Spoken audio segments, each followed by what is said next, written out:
What's good, y'all? Welcome to an episode of Buzz Boys. I'm your host, Terry. Earlier today, we did have an early game at 3 p.m.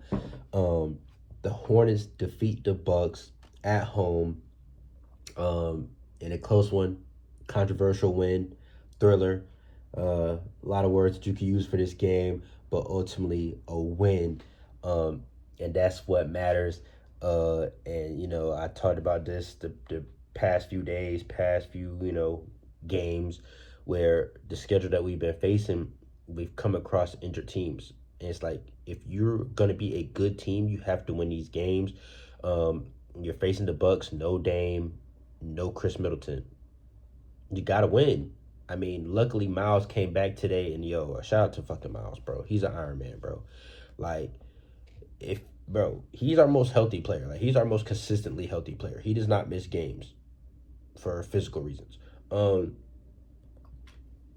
Bro, I gotta say shout out to Miles, bro, because he literally was not even supposed to be reevaluated for 2 weeks, and he's like, my leg's not hurting anymore, so I'm playing. Simple as that. Which makes me question mark even more. But anyway, I digress. The Hornets won a big one, and it was just good to see so many contributions. It was a very well-rounded game, and that makes me happy, bro. And I'm gonna keep this video short. I'm a little under the weather. I don't know if y'all can hear it, but I just don't want to get sneezing on camera or anything like that. So I'm gonna just try to keep this short and sweet, under 10 minutes if I can. Seriously, I always say that, but I fail. But anyway, Brandon, he came out in the first quarter, made multiple threes, had a 9-point first quarter, and that was really important for him because he struggled really bad against the Magic. As y'all know, cost me a lot of money. But neither here nor there. I was happy to see him have a good start. He only finished with 13 points, which is still a little underwhelming. But, a lot of guys stepped up and pitched in today. But ultimately, I do want to see Brandon be more efficient, and I feel like he's shooting too many threes, bro. 3 for 11 from three, 5 for 17 from the field. Ultimately, Brandon was pretty efficient last year, and I just don't want to turn him into a shot chucker. I don't want to see that happen. I know we're gonna live and die by the three this year, but it's still just like I don't want to see him reduce down to that. But yeah, anyway, he did start out hot at first, and it was really important to see him make that first shot for us, that first three, just off the game that he was coming off of, see that go down. It was good. Josh Green, birthday boy, hey, he heard our complaints. He heard us talking shit. Bullying works. At the end of the day, bro, he stepped up. I don't know if it's because it was his birthday or what, but he stepped up, and he had his best game offensively so far as a Hornet. Had 15 points, and I mean, off top, he came down and transitioned. It was like a football play. He had the contact, threw Torian Prince off of him, had delay. Then he came down, had the up under reverse, and he made 2 threes after that. And it was just like, is this gonna be a Josh Green birthday legacy game? Like, what the fuck is going on? So that first quarter was really Brandon and Josh, combining for 19 and really getting us going, man. LaMelo, 0 first quarter points, something I've talked about, the past few games, past few weeks. He gets off the slow starts. He's Mr. Fourth Quarter, but he gets off the slow starts. And I pretty much have said, if he's going to continue to do that, which we really can't afford for him to do that. But if he is going to do that, other guys going to have to step up so we don't have 17, 20-point first quarters and, we're fighting back the whole entire game. Move on to that second quarter, man. Miles made a 3. Always good to see him. He's had a rough start to the season, efficiency wise. So it was good to see him shoot 3 for 7 today from 3. But he makes a 3. Grant has a block that leads to a mellow 3, and that was turned. Defense to offense, always amazing to see plays like that. And Grant's defense, it was a major part of today's win. Him guarding Giannis at the end of the game, whether he forced that miss or not, hey, I don't care. It was a miss, and Grant was guarding him. Cool. Sorry, somebody had called me. But yeah, at the end of the day, he missed. Cool, he sold. That's really all I care about. But anyway, that block leads to the mellow 3. Miles had the offensive board, had the putback. It was a lot of offensive rebound in this game, mainly by Musa, but still, everybody was hitting the boards. And we've been rebounded by committee this entire season. But Musa has the board off the mellow miss. He dunks it, and that fires everybody up. And then it's like Musa has that turnaround jumper, and I'm moved. I'm like, oh shit.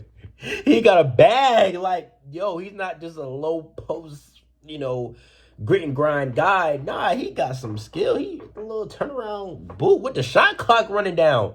Like, okay, let's go. I'm moved. I'm moved. We do need a little bit larger sample size. But if Musa continues to play like this, like for an extended period of time, we can seriously have that conversation of getting resources for Mark or Nick. Seriously.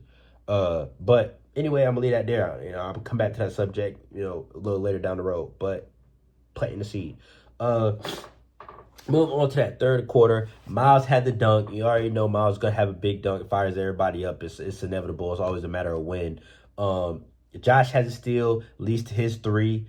Miles has a corner three in transition.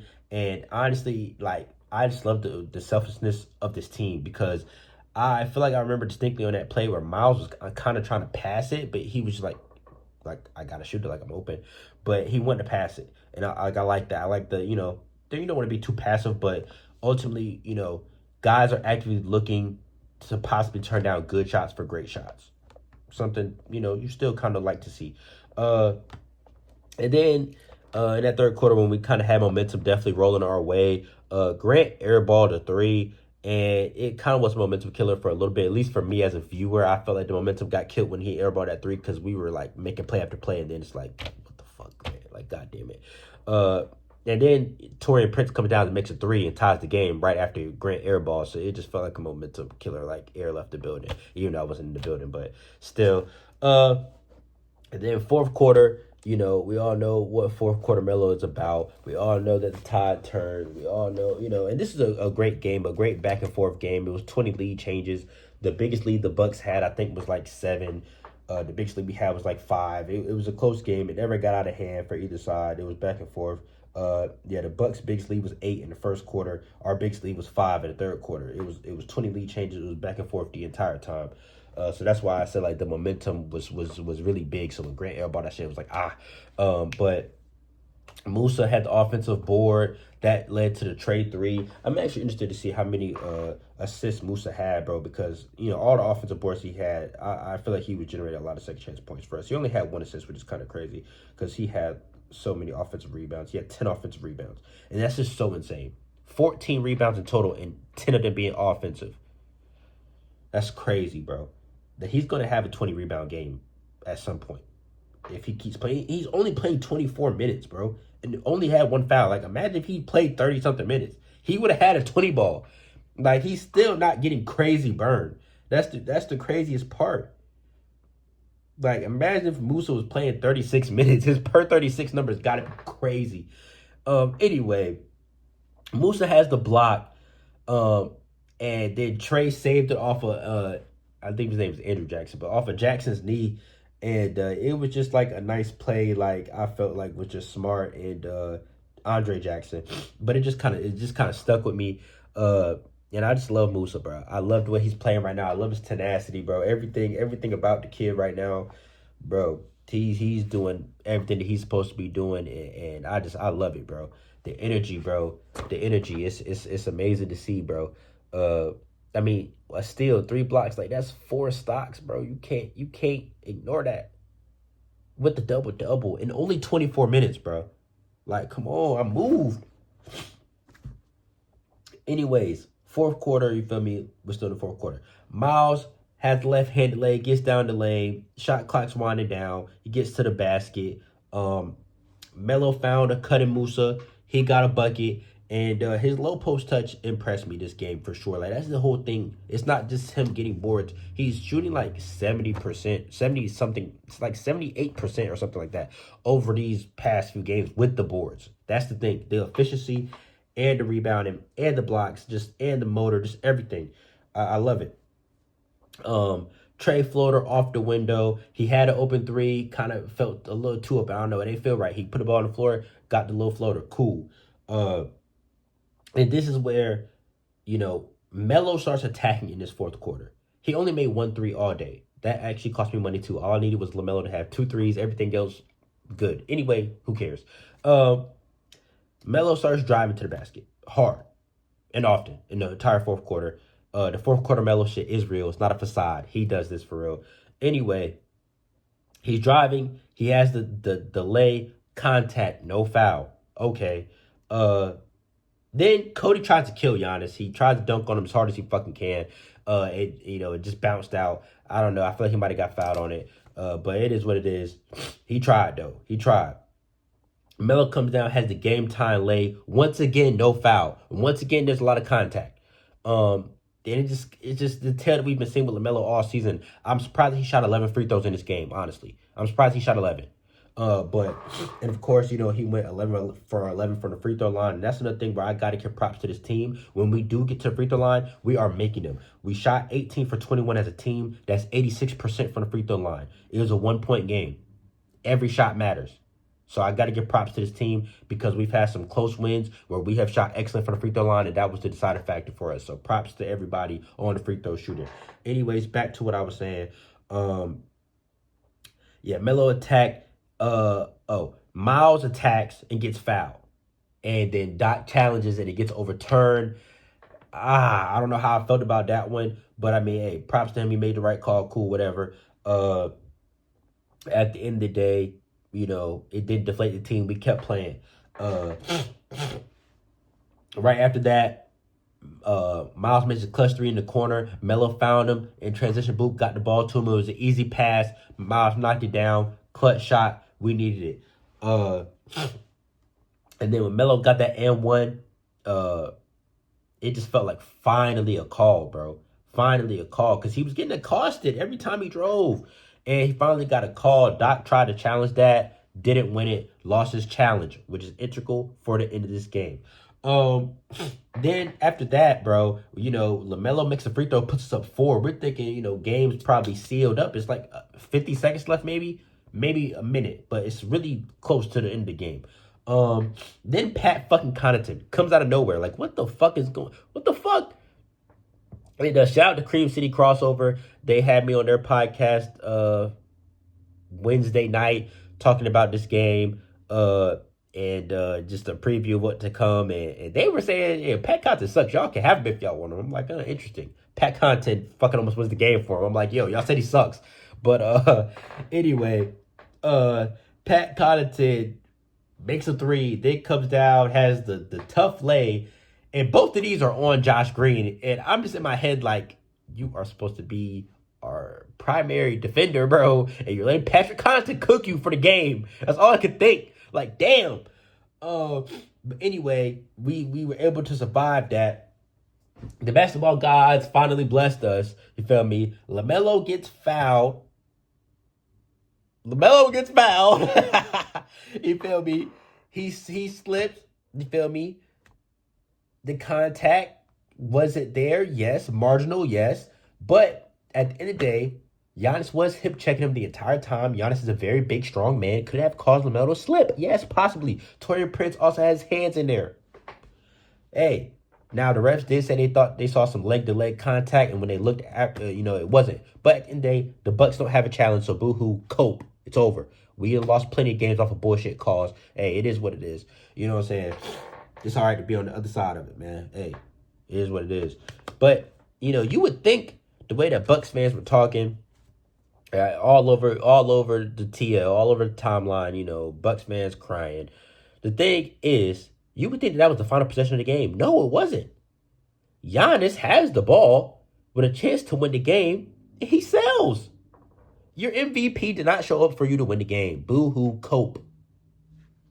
It's what it is. Giannis sold. Pleasure doing business. We'll see y'all again next Saturday. We play him again next Saturday. So, Giannis is definitely going to bring his A game. He had a triple-double on us tonight. But at the end of the day, he had a chance to win the game for his team, and he didn't. LaMelo made his free throws. He won the game for us. Our superstars showed up.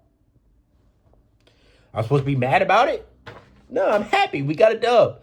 So Hornets moved to 5-7. We have a chance to actually be going into Milwaukee over 500. We're playing the Cavs tomorrow night. We got a back-to-back, so I'm glad this game was an early game. We play the Cavs tomorrow, 14-0, blah, blah, blah. But they've already announced they're sitting Donovan Mitchell. So, okay, cool. So we got a chance to knock them off. No Donovan Mitchell. He's already out, and it's not an injury. It's just rest. Oh, we got the Hornets. Okay, they think shit's sweet. Cool. We'll see about it. And the spread 10.5, so they predict the ass whooping. We'll see. We'll see. We'll see. Yeah, we'll see for sure. But yeah, so we got a chance to possibly, go in to Milwaukee over 500 because I think these are all winnable games. At the end of the day, playing the Cavs, no Donovan Mitchell, the Brooklyn Nets 5-8 in that tier with us. Don't let Cam Thomas beat you. Cam Johnson, Dennis Schroeder, whatever, cool. A winnable game for sure. Then you play the Pistons. So our next 3 games are Cavs, no Donovan Mitchell, the Brooklyn Nets, and then the Pistons at home. I mean, we could easily win these next 3 games. I don't want to say easily because that Cavs game, respect. But I'm saying we can go 3-0, and then we play the Bucks again on Saturday on the road. We could be 8-7. Even if we lose to them, they get their lick back. We fall to 500. Cool. And then we play the Magic again. Still probably going to be no Paolo. So I mean, we have some opportunities to kind of finish November with a good record. But we got to take advantage of these games that we're playing against these teams missing their stars, bro. Because I've been talking about this. We played the 76ers, no Tyrese Maxey, no Joel Embiid, no Paul George in overtime. You lose that. And, you play the Magic, no Paolo. You lose that and get clapped at that. Okay, you managed to beat the Bucks, no Dame. Cool. Now you got the Cavs, no Donovan. I mean, we're getting tossed opportunities here. We got to make the most of them. Anyways, I'm gonna wrap this up because I'm under the weather, and I just don't want this video to be too long. Anyway, we're back at it tomorrow. We play the Cavs tomorrow night, so I'm gonna go ahead and get this out, and I'll see y'all again tomorrow, man. Hopefully, talking about a dub. The Panthers play the Chiefs. I don't know if it's tomorrow. I think the Panthers might have a bye week, but hey. Got some opportunities, man, for these Carolina teams to fuck around and end some undefeated streaks, man. So we'll see what happens. No, the Panthers got a bye week. We don't play. Yeah, we don't play them until next Sunday. So, yeah. But let's see if some Carolina teams can knock off some undefeated teams. Anyways, I'll catch y'all tomorrow. If new to the channel, subscribe. Comment down below what you thought about this Bucks-Hornets game. And like I said, I'll see y'all tomorrow. Peace.